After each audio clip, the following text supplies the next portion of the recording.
今天我们来聊聊台湾人最熟悉又最陌生的一件事：冰箱里那瓶鲜奶，为什么从小到大它总是那么贵？为什么当纽西兰牛奶零关税终于上路，消费者满心期待本土奶降价的那一刻，结果降价没盼到，反而先看到进口奶被抢到缺货，甚至有些品牌还默默涨了一波。根据某全球生活成本资料库在2024年的调查，台湾鲜奶在全球109个国家里，零售价排名高居第二，每公升平均大约新台币101元，仅次于开曼群岛。而纽西兰当地鲜奶每公升折合新台币才60多元，我们足足贵了快 1.6 倍。再看看德国超市，一公升普通鲜奶大概台币38元，美国跟澳洲也差不多在30到50元之间，就连邻近的新加坡都比我们还便宜一点点。你是不是也觉得哪里怪怪的？为什么全台湾从北到南，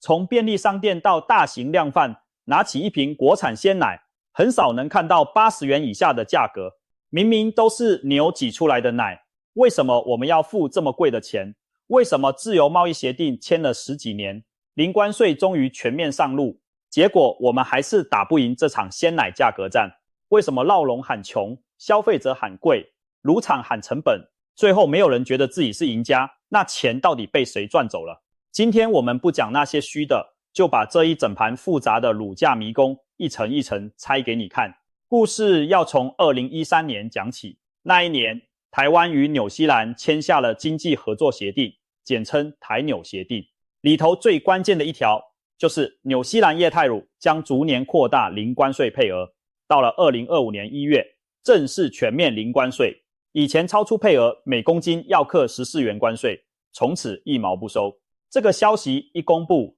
全台酪农圈先是一阵寒意。为什么？因为纽西兰是全球乳业大国，那里的乳牛生活在一望无际的青翠牧草原上，不用进口饲料，气候凉爽湿润，生乳生产成本大约只有台湾的1/3。换算下来，纽西兰鲜奶运到台湾，哪怕加上海运、包装、上架，每公升卖到80元就已经有不错的利润空间。但消费者听到这个消息，反应完全不同，大家心里盘的是另一笔账。终于等了这么多年，全世界第2贵的台湾鲜奶终于要碰到对手了吧？只要纽西兰奶大军一登陆，本土鲜奶势必得降价应战。我们这些喝了几十年高价奶的苦命消费者，终于可以解脱了吧？这种想法听起来合情合理，连农业部当时也是这么想。他们甚至为此启动所谓的班班喝鲜奶政策，用纳税人的钱大量采购保久乳，送进全国2000多所国小，就怕进口奶一来，本土奶过剩滞销。那么2025年1月零关税正式生效之后，剧本到底是怎么走的？让我们看看2025年1月到5月的真实情况。纽西兰进口液态乳的零售价在大型量贩通路维持在每公升129元左右，4个月过去，纹风不动，没降。台湾本土知名品牌鲜奶936毫升一瓶卖92元到100多元，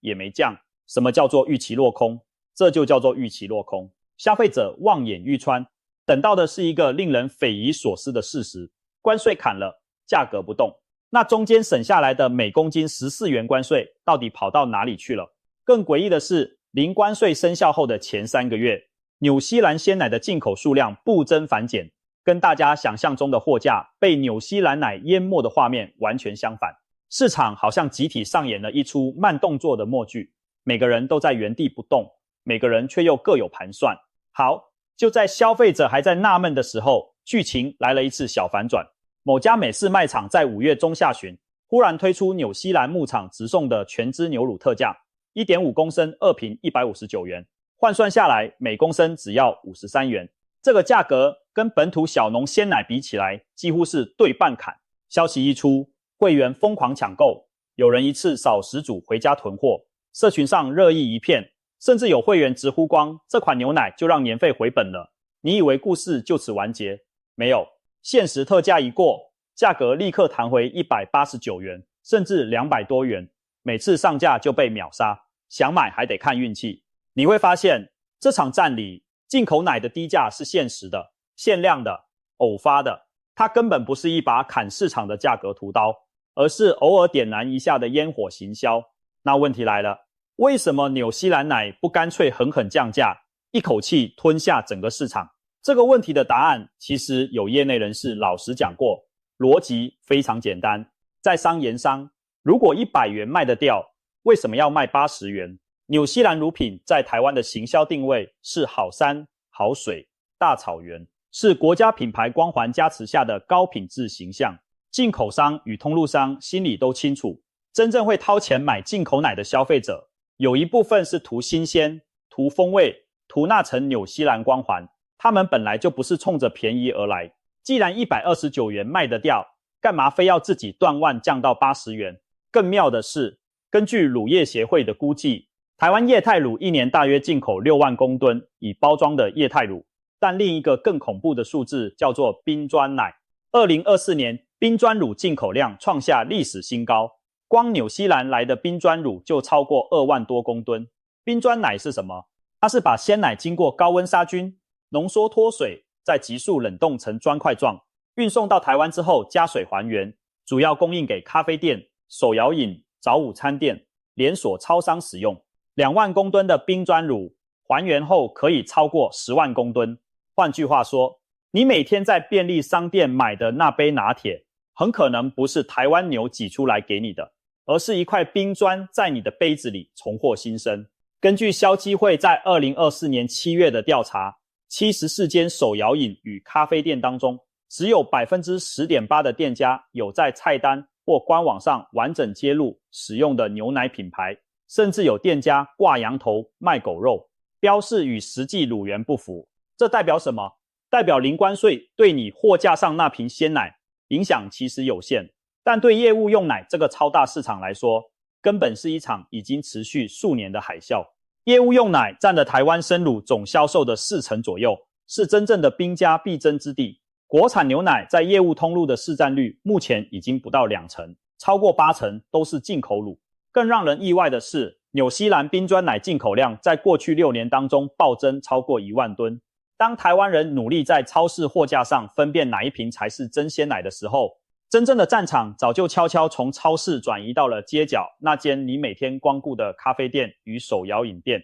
你以为你在支持本土的那杯45元冰奶茶，奶源可能来自南半球50天前挤出的那头牛，但是酪农们并没有因此松一口气。为什么？因为乳厂现在握有一个稳赢的公式，进口成本降低了，纽西兰奶源进来更便宜，乳厂可以拿这个当筹码，一边压低对本土酪农的生乳收购价，一边在零售端维持原本的高价，进货成本下降，销售价格不动，中间的差价全部进了乳厂口袋，酪农遭殃，消费者没省到，中间的人笑呵呵。这就是这盘棋最诡异的地方。接下来我们把台湾一瓶鲜奶的售价结构赤裸裸摊在桌上。假设你在超商买到一瓶售价100元的台湾鲜奶，这100元是这样被分掉的：最前端、最辛苦，天还没亮就要起床挤奶的酪农，分到大约30元；中间负责收乳、杀菌、包装、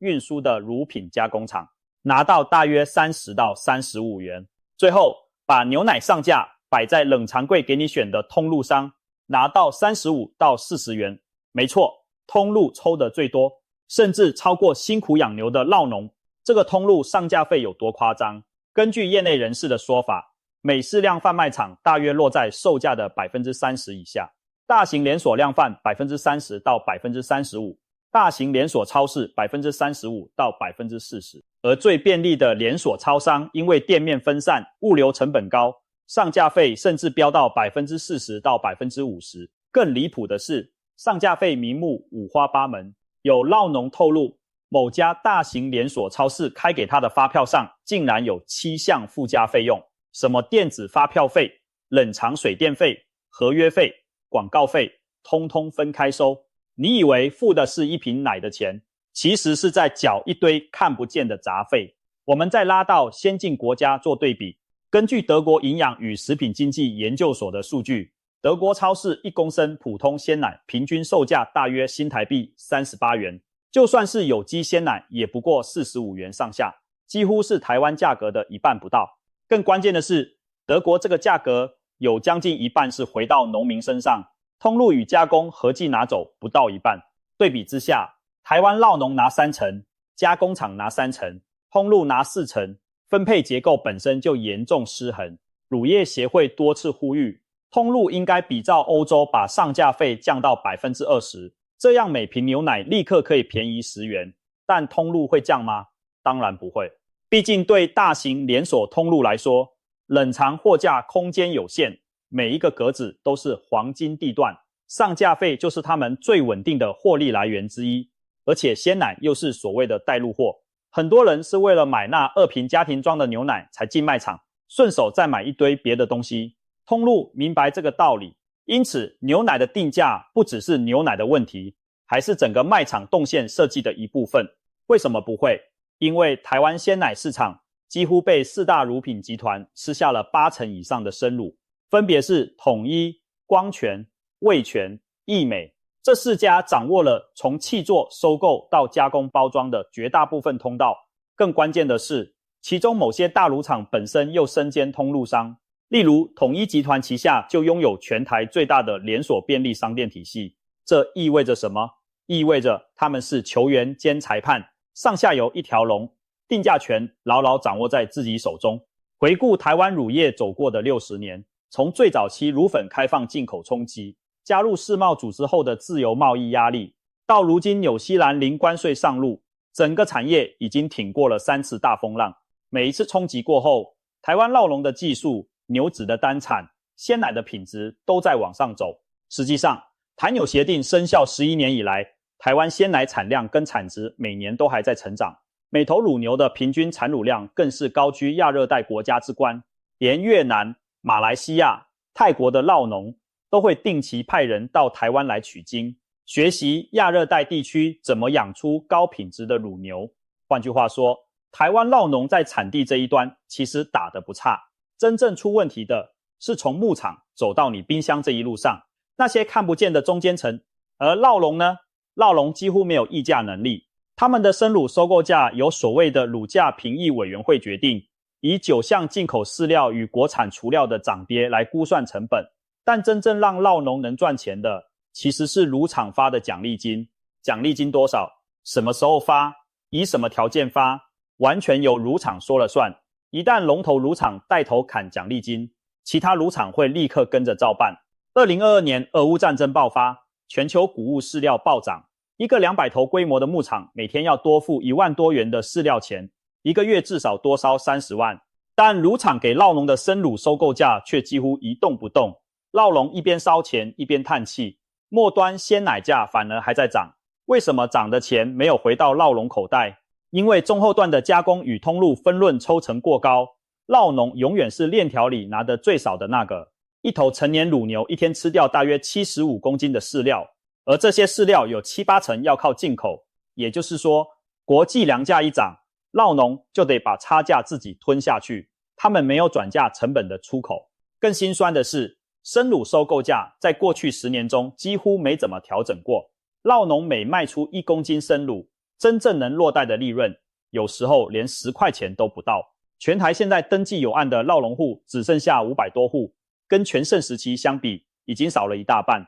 这时候你大概会想，那好吧，既然本土这么贵，我干脆改喝进口奶好了，干嘛非要支持本土酪农不可？等等，这里有一个更关键的问题，就是那些卖给你的进口所谓鲜奶，它到底算不算鲜奶？我们来看一个很多消费者忽略的真相。依照目前台湾的食品法规，只要经过冷藏处理的乳品就可以叫做鲜乳。但你知道某些进口鲜奶的保存期限有多长吗？有些美国或纽西兰来的进口乳品，在未开封的情况下可以放到85天，有些甚至70天。而台湾本土鲜奶的保存期限普遍只有14天，两者之间差了整整5到6倍。为什么差这么多？因为台湾鲜奶用的是巴氏杀菌法，保留较多风味与活性营养，必须全程冷链，快速贩售。而许多进口乳用的是超高温瞬间灭菌，也就是业界俗称的 UHT 处理。这种处理方式在欧美法规里通常会被归类为保久乳，而不是鲜乳。也就是说，你以为自己买到的是纽西兰来的新鲜牛奶，实际上很可能是一瓶披着冷藏外衣的保酒乳，有云林酪农直接吐槽，这根本就是放在冰箱里鱼目混珠的保酒乳。当然不是所有进口乳都这样，但标示规范，常年模糊，确实让消费者在鲜这个字上被误导了很多年。好消息是，从明年起，只有取得鲜乳标章的产品才能标示为鲜乳，其他只能叫食用动物乳，算是迈出了关键的一小步。让我们把这盘棋看得再透一点。假设你是一个普通上班族，每周会去卖场买一手牛奶，你站在冷藏柜前，面对一排价差悬殊的选择，本土鲜奶90多到100多元，进口纽西兰草饲奶129元，卖场自有品牌冷藏全脂乳2瓶200多元，你会选哪一瓶？如果你选本土奶，你支持了酪农，但贡献了最多给通路抽成。如果你选进口奶，你拿到的可能是一瓶名叫鲜乳，体质却像保酒乳的产品。如果你选卖场自有品牌，你可能买到相对便宜的奶，但本土酪农却少了一笔收入。这个选择题怎么选都不是皆大欢喜。那消费者真的完全没有力量吗？也不是。事实上，台湾还有一条非常特别的小农鲜乳路线。这些小农品牌跳过大乳厂，跳过大通路，走直送、订购、团购的模式，把被价高的中间成本压下来，品质稳定的小农鲜乳，在产地直送的情况下，每公升可以比大品牌便宜10几元，甚至20元。对酪农来说，直面消费者的模式让奖励金不再任由大乳厂决定，拿到的价格更透明。对消费者来说，这是一条用新台币投票支持在地产业的路。但小农路线也有它的困境。台湾小农鲜乳品牌本身规模小，没有自己的大型加工厂，必须委托大乳厂代工，代工费通常不便宜。一旦上架到大型连锁超市，被抽走3到4成的上架费，原本的平价优势立刻消失。这也是为什么某些小农鲜乳的超市售价甚至比大品牌还贵。想要打破这个困境，就必须建立独立的冷链物流，订购平台自有门市，这需要时间，也需要消费者长期的支持。近几年确实也出现了一些有趣的案例，例如屏东某个小农品牌900多毫升一瓶只卖72元，价格硬是比大品牌便宜2-3成，背后靠的就是酪农、乳厂、通路3方共同让利。但这种低价模式的副作用也很明显，因为每一个环节都压到极限，只要有一方撑不下去，整条链就可能瞬间崩盘。台湾小农鲜乳的平价之梦注定是一场钢索上的舞蹈。所以说到底，这场台湾鲜奶价格战，消费者为什么打不赢？答案其实全藏在整个产业结构里。第一，进口奶不会自动便宜，因为定价权在进口商与通路商手上，他们没有动机把利润让给你。第二，零关税的好处大多数跑进了乳厂与通路的口袋，因为他们同时掌握了上游的生乳议价权与下游的零售定价权。第三，台湾的鲜奶终端售价有将近4成是通路上架费，这个比例几乎是欧洲国家的2倍。第四，本土酪农在饲料高度仰赖进口，契作合约受制于大乳厂的情况下，就算想降价也没有空间。第五，消费者即使改买进口奶，也很可能拿到定义模糊、实质上接近保酒乳的产品。第六，真正被进口奶吃掉的是你看不到的业务用奶市场。你每天手摇杯里的那杯拿铁，可能早就是纽西兰冰砖奶了。这就是为什么纽西兰奶协定签了12年，零关税生效1年多，台湾鲜奶零售价依然稳坐全球第2。不是因为台湾酪农不努力，也不是因为台湾消费者不聪明，而是因为这场游戏的规则从一开始就没把消费者放在主角的位置。酪农是被契约绑住的生产线末端，消费者是被通路不断割韭菜的货架尽头，而中间那几位身兼运动员与裁判的大集团才是这场价格战真正的玩家。但事情也不是完全没有希望，我们可以看到几个正在悄悄发生的变化。其一，新的鲜乳标示规范即将上路，让鲜乳与冷藏保酒乳的分野更清楚，消费者可以看得更明白。其二，农业部正在推动国产鲜乳与进口乳的差异化标示，让你在货架前能一眼辨认来源。其三，小农鲜乳品牌逐年增加，大型量贩通路也开始为本土小农开设专区。其次，越来越多酪农开始尝试自营品牌，发展起狮、优格等高附加价值乳制品，让单一生乳的产值可以拉高。其五，消费者意识逐渐觉醒，关于上架费、定价透明、产地标示的讨论从未像现在这么热烈。说到底，这场鲜奶战争打的根本不是国产对进口，也不是消费者对酪农，而是一场结构对结构、制度对制度的长期拉锯。在这场拉锯里，消费者不是没有力量，而是需要看清楚手里那瓶奶的每一分钱究竟流向了谁。下次你站在冷藏柜前，拿起那瓶标价92元的本土鲜奶时，不妨想一想，这92元当中，大约30元是给辛苦挤奶的酪农，大约35元是给加工包装的乳厂，另外将近40元则是给那瓶奶从工厂走到你眼前的通路上架费。而如果你选的是一瓶129元的纽西兰鲜奶，别忘了这里头其实早就没有关税了，那多出来的差价多半成了进口商与通路商的利润。那我们到底该怎么办？最简单的3个动作。第一，学会看标示，认明鲜乳标章，搞清楚你买到的是14天保存期的真鲜乳，还是70天保存期的冷藏保久乳。喝咖啡、喝手摇饮的时候，多问一句店家用的是什么奶。第二，尝试支持小农，在条件允许的情况下，透过订购、团购、产地直送，把被垄断的中间利润还给真正辛苦养牛的酪农。第三，持续关心政策，上架费要不要规范，鲜乳定义要不要修，乳价评议机制要不要改，进口鲜奶与冰砖奶要不要强制揭露产地与生乳含量，这些都不是酪农一个人的事，而是每个消费者的事。这场鲜奶价格战你打得赢吗？老实说，单靠个人真的很难，但如果足够多的消费者开始看懂这盘棋，开始用脚投票，开始要求透明，那些垄断上架费、坐享配额价差的玩家终究会感受到压力。台湾的乳业不会一夜翻身，但每一次你拿起那瓶奶的选择，其实都是一个小小的投票。